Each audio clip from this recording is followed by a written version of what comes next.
अथ संकटनाशनगणेशस्तोत्रम्। श्रीगणेशाय नमः। नारद उवाच प्रणम्य शिरसा देवं गौरीपुत्रं विनायकं भक्तावासं स्मरेन्नित्यम् आयुः कामार्थसिद्धये।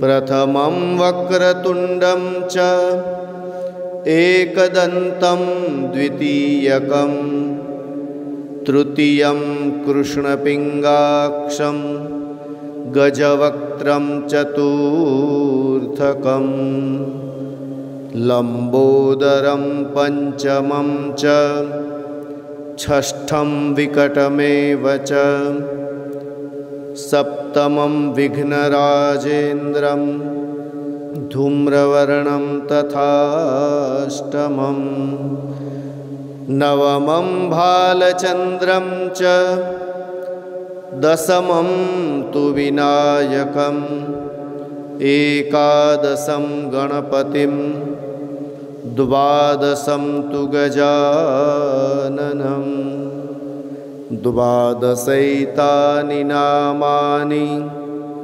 त्रिसन्ध्यं यः पठेन्नरः न च विघ्नभयं तस्य सर्वसिद्धिकरं परम्।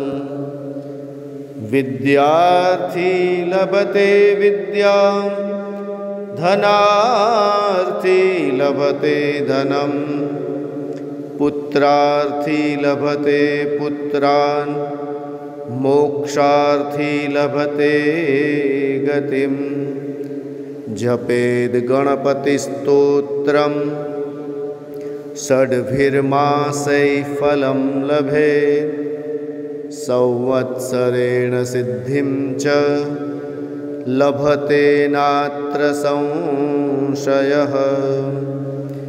अष्टेभ्यो ब्राह्मणेभ्यश्च लिखित्वा यः समर्पयेत् तस्य विद्या भवेत् सर्वा गणेशस्य प्रसादतः।